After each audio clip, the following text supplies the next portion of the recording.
सबके दिलों की रानी बनने के बाद अब कंगना बन गई है अपनी फिल्म में भी रानी यानी कि क्वीन। तो अब आइए मिलते हैं कंगना से और जानते हैं क्या कर रही हो क्वीन में।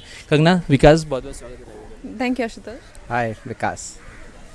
तो कंगना, क्वीन स्टेट जो टाइटल ही है बहुत कुछ कहता है, तो कुछ बताइए इस फिल्म के बारे में, किस तरह की फिल्म है? फिल्म आई थिंक प्रोमो से बहुत अच्छा फिल्म की जानकारी मिलती है और यूट्यूब पे प्रोमो ऑलरेडी इजीली आप देख सकते हैं। और इस फिल्म में जो ख़ास बात है, ये बहुत ही एक अनयूजुअल स्टोरी है जो कि आपको बॉलीवुड में खासकर हमारे देश में देखने को नहीं मिलती, क्योंकि यहाँ पे थोड़ा सा एक रट रहती है, लोग एक ही तरह की फिल्में बनाते हैं और दर्शकों को एक ही तरह की फिल्में दिखाई जाती हैं।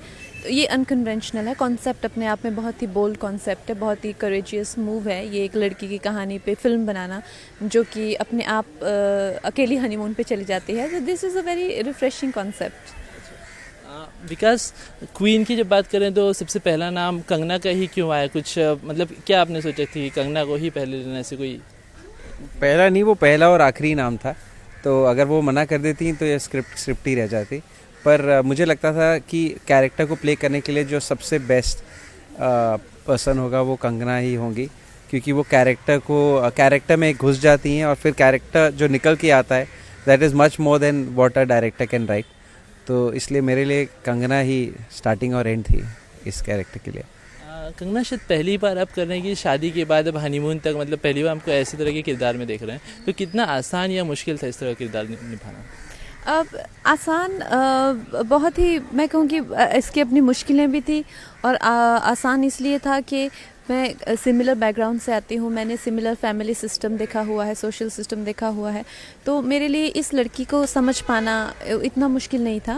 But at the same time इस लड़की के कॉन्फ्लिक्ट्स, इस लड़की की पर्सनालिटी बिल्कुल अलग है, बहुत ही नाइव, बहुत ही डोसाइल किस्म की लड़की है और कॉन्फिडेंस इसमें ज़्यादा नहीं है। तो वो एक अलग चैलेंजेस थे, हाँ उस पर्सनालिटी को कैसे अडेप्ट करना था। तो ये फिल्म क्वीन है, तो अगर किंग की बात की जाए तो आपकी नज़र में बॉलीवुड में आपको क्या लगता है कि कौन है किंग बॉलीवुड का? मुझे तो लगता है मैं ही किंग हूँ। अब मैं क्या बताऊँ बॉलीवुड का किंग कौन है, जो बनना चाहे वही है।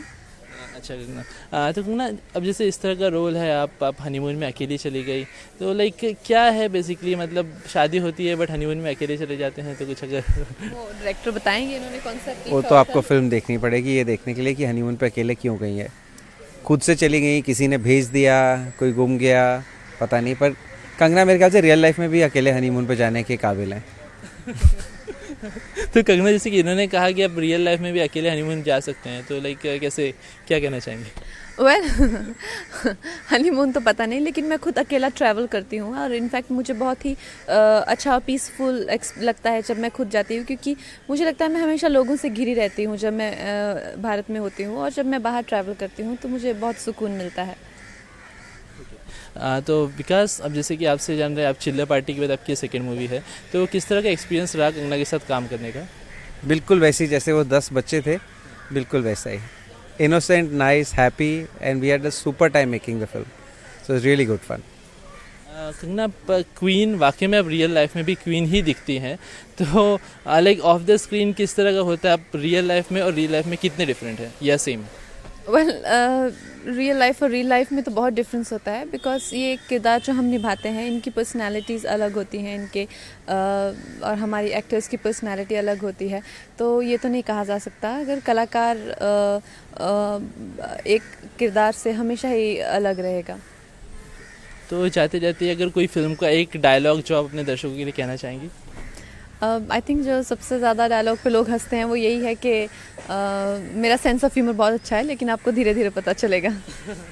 तो विकास, जैसे कि अभी कंगना ने कहा उनका सेंस ऑफ ह्यूमर बड़ा अच्छा है, तो ये लाइक आपने किस तरह से प्लान किया था इस फिल्म को करने के लिए और क्या कुछ डिसाइड किया था?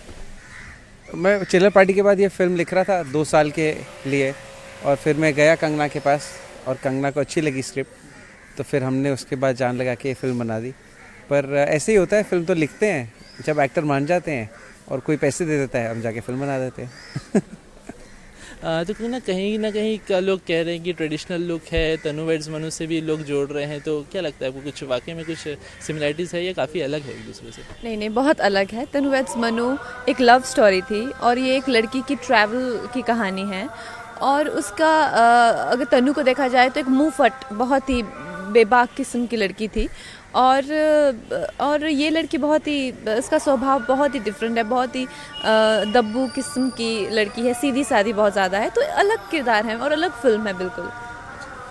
तो जाते जाते आप 28 फरवरी को दर्शक क्यों देखने आए क्वीन, एक लास्ट स्टेटमेंट क्या देना चाहेंगे?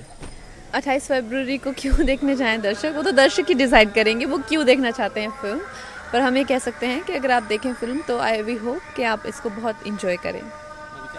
आई थिंक मज़ेदार फिल्म है, मज़ा आएगा और अच्छा लगेगा बाहर निकल के थिएटर से, और मन करेगा कि फ्रेंड, गर्लफ्रेंड, फैमिली जिसके साथ भी आप फिल्म देख रहे हैं उसका जाके थोड़ा खाना वाना खाएं और फिल्म को 1-2 घंटा और डिस्कस करें and look at life happily after that. तो बहुत बहुत धन्यवाद हमसे बात करने के लिए।